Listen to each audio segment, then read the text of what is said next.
നമ്മളെ നാട്ടിൽ വെട്ടിക്കളയണ പുല്ലാണിത്. ദുബായിൽ കണ്ടില്ലേ, വളരെ മനോഹരമായിട്ട് ഒരു പള്ളിയുടെ സൈഡിൽ വളർത്തിയിരിക്കുക. എന്താ പൂച്ചവാലോ അങ്ങനെ എന്തെങ്കിലും പറയാം. ഇപ്പം നമ്മുടെ നാട്ടിൽ ഈ പുല്ലില്ല, പുല്ല് കാണാനേ ഇല്ല. എന്ത് രസമായിട്ടാണ് വളർത്തിയിരിക്കുന്നത്.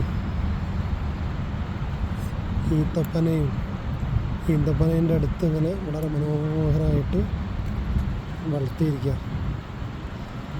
നമ്മളെ നാട്ടിൽ ഒരുവിധമൊക്കെ വെട്ടി ഒഴിവാക്കുന്ന സാധനങ്ങളൊക്കെ ദുബായിൽ ഈ മരുഭൂമിയിൽ പച്ചപ്പായിട്ട് വളർത്തിയിരിക്കുക.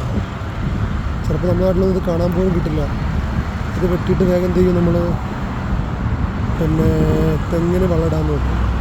പക്ഷെ ഇവിടെ നിന്നുണ്ടാവും ഈ വലിയ പള്ളിയുടെ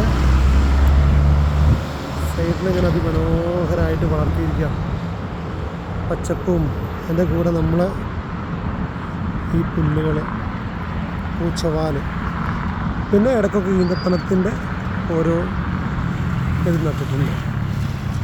ഇന്നിങ്ങനെ ഡിസൈൻ ചെയ്തിട്ട് ഇങ്ങനെ പോന്നിട്ട്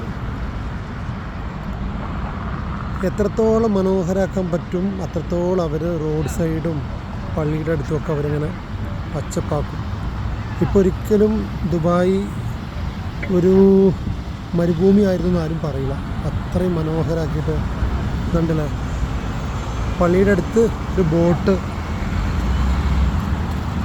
അതിൻ്റെ അടുത്താണ് നമ്മളെ ഈ പൂച്ചവാലിൻ്റെ പുല്ലുകളും ഇതൊക്കെ ആയിട്ട് വളർത്തിയിരിക്കുന്നത്.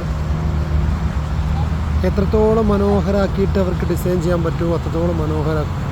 ഒരു ഹൈവേയുടെ സൈഡാണിത്. നമ്മുടെ നാട്ടിലൊക്കെ ഹൈവേയുടെ ഒക്കെ അവസ്ഥ എന്തായിരിക്കും. അത്രയും മനോഹരമാക്കിയിട്ട് ഈ പള്ളിയുടെ അടുത്തും ഒക്കെ അവർ പച്ചപ്പൊക്കെ ഇങ്ങനെ റെഡിയാക്കിയിരിക്കുക. പിന്നെ കണ്ടില്ലേ, നല്ല എന്താ പറയുക, പൂവുകൾ കണ്ടില്ലേ. ഇതൊക്കെ അവർ എത്ര പെട്ടെന്നാണ് അവർ നന്നായിട്ട്, ഇതൊക്കെ മരുഭൂമിയെന്ന് ആരെങ്കിലും പറയുമോ? നമ്മുടെ നാട്ടിലൊക്കെ ഇത്രയും പച്ചപ്പ് ഉണ്ടായിട്ടും നമ്മളെന്തെങ്കിലും ചെയ്യുന്നുണ്ടോ? ഉള്ളത് മാക്സിമം നശിപ്പിക്കാനല്ല നമ്മൾ ശ്രമിക്കുക. നമ്മൾ കുറ്റപ്പെടുത്തുകയല്ല, പക്ഷെ എന്നാലും ഇത്ര മനോഹരമായിട്ടാണ് അവർ ഡിസൈൻ ചെയ്തത് അല്ലേ. ഒരു ഹൈവേ സൈഡാണത്.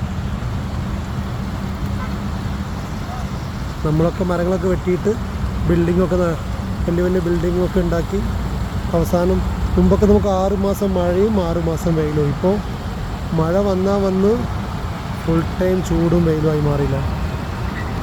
അതാണ് സ്ഥിതി. ഇവിടെ ഇപ്പോൾ കറക്റ്റായിട്ട് 6 മാസം ചൂടാണെങ്കിൽ 6 മാസം തണുപ്പ്, മഴയുണ്ട്, എല്ലാം ഉണ്ട്. അതെന്തുകൊണ്ടാണ് ഇവർ അത്രത്തോളം ഈ നാടിനെ സ്നേഹിക്കുന്നു, നാടിനെ പച്ചപ്പാക്കുന്നു. പണ്ടത്തെ മരുഭൂമിയാണെന്ന് ഒരിക്കലും പറയില്ല ദുബായിയെ സംബന്ധിച്ചിടത്തോളം.